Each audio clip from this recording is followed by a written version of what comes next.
Hi friends, welcome to Jharna food court. ఇవాల్టి 1 minute recipe video రవ్వ కేసరి. ముందుగా స్టవ్ వెలిగించి ప్యాన్ పెట్టుకొని ఘీ వేసుకొని డ్రై ఫ్రూట్స్ కొన్ని వేసుకోవాలి. అవి కూడా బాగా ఫ్రై అయిపోయిన తర్వాత దాంట్లోనే 1 కప్ ఉప్మా రవ్వ వేసుకొని లో ఫ్లేమ్లో బాగా ఫ్రై చేసుకోవాలి. తర్వాత ఇంకొంచెం ఘీ యాడ్ చేసుకొని అది కూడా బాగా కలుపుకోవాలి. మొత్తము మంచి స్మెల్ వచ్చేంత వరకు అయితే మనకి కొంచెం కలర్ అనేది కూడా చేంజ్ అవుతుంది. అంతవరకు అయితే బాగా ఫ్రై చేసుకోవాలి. తర్వాత వేరొక ప్యాన్ తీసుకొని వాటర్ వేసుకొని అది కూడా బాగా బాయిల్ అయిన తర్వాత ఉప్మా రవ్వ కొంచెం కొంచెంగా కలుపుకుంటూ లంప్స్ ఏం లేకుండా చూసుకోవాలి.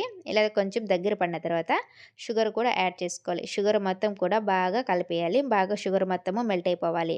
ఇలా మెల్ట్ అయిపోయిన తర్వాత కొంచెం ఇలాచీ పౌడర్ కూడా వేసుకోవాలి. నేనైతే ఇక్కడ 3 పార్ట్స్గా అయితే డివైడ్ చేసుకున్నాను. ఎందుకంటే ఈరోజు రిపబ్లిక్ డే కదా ఫ్రెండ్స్, అందుకే మన ఇండియా ఫ్లాగ్ కలర్ థీమ్లో చేశాను. అందరికీ happy republic day friends. And please subscribe చేసుకోండి ఫ్రెండ్స్.